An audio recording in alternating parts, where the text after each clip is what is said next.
తాము అధికారంలోకి వచ్చిన తర్వాత ఏబిఎన్ ఆంధ్రజ్యోతి ఎండి వేమూరి రాధాకృష్ణను తిప్పిన పోలీస్ స్టేషన్ తిప్పకుండా తిప్పుతామని జగన్మోహన్ రెడ్డి వార్నింగ్ ఇచ్చారు.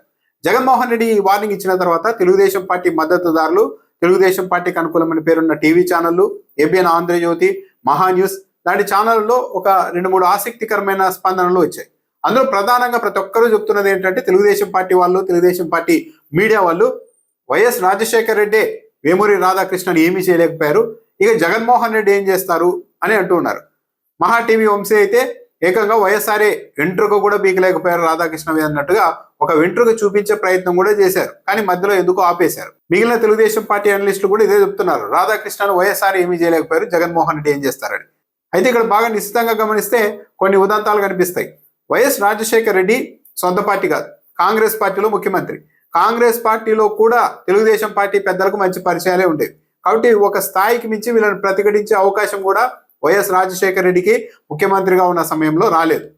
కానీ జగన్మోహన్ రెడ్డి ముఖ్యమంత్రి అయిన తర్వాత పరిస్థితి మారిపోయింది. నిజానికి వైఎస్ రాజశేఖర రెడ్డి ముఖ్యమంత్రిగా ఉన్న సమయంలో ఆయన బతుకున్నంత కాలం వరకు ఒకరినొకరు పీక్కోవడం అంటూ ఏమీ లేదు. ఎవరి పని వాళ్ళు చేసుకునే వాళ్ళు, రాజకీయ విమర్శలు చేసుకునే వాళ్ళు అంతవరకే. కానీ రాజశేఖర రెడ్డి మరణించిన తర్వాతనే ఈ పీకుడు వ్యవహారాలు మొదలయ్యాయి. తొలుత 16 నెలలు జగన్మోహన్ రెడ్డిని జైలుకు పంపించారు. ఆ తర్వాత జగన్మోహన్ రెడ్డి ముఖ్యమంత్రి అయిన తర్వాత ఏం జరిగాయి అన్నది కూడా అందరికీ తెలుసు. రాజశేఖర రెడ్డి ఏమీ చేయలేకపోయారు, జగన్మోహన్ రెడ్డి ఏం చేస్తారు అన్న డైలాగ్ ఈ రోజు కాదు.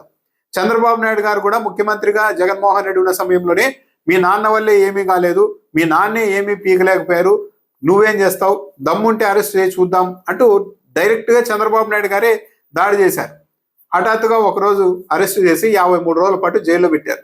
ఆ తర్వాత చంద్రబాబు నాయుడు గారు ఇంకా ఆ తర్వాత ఎప్పుడు దమ్ముంటే పీకు, దమ్ముంటే అరెస్ట్ చేయనే మాటలు కూడా ఆయన కూడా వాడలేదు. ఇప్పుడు రాధాకృష్ణ గారి విషయంలో కూడా రాజశేఖర రెడ్డి ఏమీ చేయలేకపోయారు, జగన్మోహన్ రెడ్డి ఏం చేస్తారు అని మాట్లాడుతున్నారు. కానీ ఒకవేళ జగన్మోహన్ రెడ్డి మళ్ళీ ముఖ్యమంత్రి అయితే చేయాలనుకుంటే ఇదే చేయొచ్చు.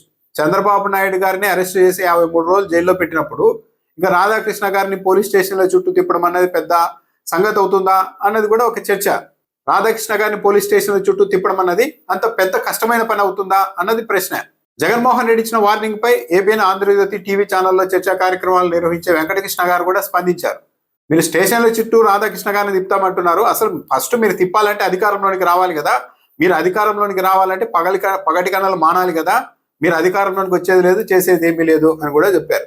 యాక్చువల్లీ ఎవరు అధికారంలోనికి వస్తారు, ఎవరు అధికారంలోనికి రాదు అన్నది ప్రజలు నిర్ణయిస్తారు. 2019 ఎన్నికలకు ముందు కూడా ఇలాగే మాట్లాడారు. అసలు జగన్మోహన్ రెడ్డి అధికారంలోనికి రావడం అనేది సాధ్యం కాదు, జగన్మోహన్ రెడ్డి ఎప్పటికీ అధికారంలోనికి రారు, ఇది మా శాసనం అని మాట్లాడిన వాళ్ళు కూడా ఉన్నారు. కానీ పబ్లిక్ తలుచుకోవడం వల్ల ఏమైంది, 151 స్థానాలతో వైఎస్ఆర్ కాంగ్రెస్ పార్టీ అధికారంలోనికి వచ్చి జగన్మోహన్ రెడ్డి ఒక్కడే ఒంటరిగా ముఖ్యమంత్రి అయిపోయారు కదా. నిజంగానే తెలుగుదేశం పార్టీ వాళ్ళందరికీ జగన్మోహన్ రెడ్డి అధికారంలోకి వచ్చే అవకాశమే లేదు అన్న ధీమా ఆ స్థాయిలో ఉంటే పార్లమెంట్ వరకు వెళ్ళి కేంద్ర ప్రభుత్వం వెంటపడి మరి అమరావతికి ఒక చట్టబద్ధత అనే అంశం పైన అంత ఒత్తిడి ఎందుకు చేశారు? జగన్మోహన్ రెడ్డి అసలు అధికారంలోనికి రాకపోతే అమరావతి యాస్టీస్ గా అలాగే వచ్చి దానికి చట్టబద్ధత లేకుండా కూడా నిర్మాణాన్ని కొనసాగించవచ్చు కదా. జగన్మోహన్ రెడ్డి అధికారంలోనికి వస్తే అంటూనే మిగతా పనులన్నీ చేస్తూ ఉన్నారు. అంటే జగన్మోహన్ రెడ్డి అధికారంలోకి వచ్చే అవకాశాలు ఎక్కువగా ఉన్నాయని తెలుగుదేశం పార్టీ వాళ్ళే నిర్ధారిస్తూ ఉన్నారు. అందుకు తగ్గట్టుగానే జాగ్రత్త పడుతున్నారు. కాబట్టి వెంకటకృష్ణ గారు జగన్మోహన్ రెడ్డి అధికారంలోకి వచ్చేది లేదు, పోయేది లేదు అని పగటి కలలు అని అనుకుంటున్న వాళ్ళకి కూడా పగటి కలలా అనేది కూడా ఆలోచించుకోవాలి. టీడీపీ వాళ్ళు వైసీపీ వాళ్ళని, వైసీపీ వాళ్ళు టీడీపీ వాళ్ళని విమర్శించుకున్నారంటే ప్రజలు కూడా దాన్ని ఒక రాజకీయ పోరాటంగా చూస్తారు. పరస్పర రాజకీయ నాయకులు కూడా పెద్దగా దాన్ని పట్టించుకోరు, కక్ష సాధింపుకు అంతగా దిగరు. కానీ న్యూట్రల్ గా ఉండాల్సిన వాళ్ళు, మేము తటస్థ మీడియా అని చెప్పుకుంటున్న వాళ్ళు ఏకంగా వైసీపీ నాయకుల సతీమణులు అందరి మీద ఆ విధంగా అనుచిత వ్యాఖ్యలు చేసిన తర్వాత వైసీపీ నాయకులు అధికారంలోకి వచ్చిన తర్వాత ఎందుకు టాలరేట్ చేస్తారు అనేది కూడా ఒక ప్రశ్న. పైగా ఇదివరకే జగన్మోహన్ రెడ్డి వ్యక్తిత్వం మీద ఏబిఎన్ ఆంధ్రజ్యోతి ఎండి రాధాకృష్ణ గారు చేయని దాడి అంటూ లేదు. ఆయన మీద రకరకాలుగా ప్రచారం చేశారు, వీకెండ్ కామెంట్ రాశారు. అవి ఇవి అన్ని జగన్మోహన్ రెడ్డి ఈసారి అధికారంలోకి వస్తే ఆ లెక్కలన్నీ సరి చేస్తారు అన్న ఒక ఇది కూడా ఉంది. ఇక్కడ మొత్తం ఓవరాల్ గా చూస్తే జగన్మోహన్ రెడ్డి పాలసీల మీదో ఆయన నిర్ణయాల మీద విమర్శలు చేస్తే వివాదం లేదు. కానీ ఆయన వ్యక్తిత్వం మీదే ఆంధ్రజ్యోతి తొలి నుండి దాడి చేస్తూ వస్తుంది. అదే ఇప్పుడు వివాదానికి కారణమవుతోంది. ఇప్పుడు వైసీపీ వాళ్ళు హర్ట్ అవ్వడానికి అదే కారణమైంది. కాబట్టి ఫ్యూచర్లో జగన్మోహన్ రెడ్డి వస్తే ఆయన జగన్మోహన్ రెడ్డి చేయాలి అని అనుకుంటే రాజశేఖర రెడ్డి ఏమీ చేయలేకపోయారు కాబట్టి జగన్మోహన్ రెడ్డి ఏమీ చేయలేరు అన్న ఫార్ములా కరెక్ట్ కాదు.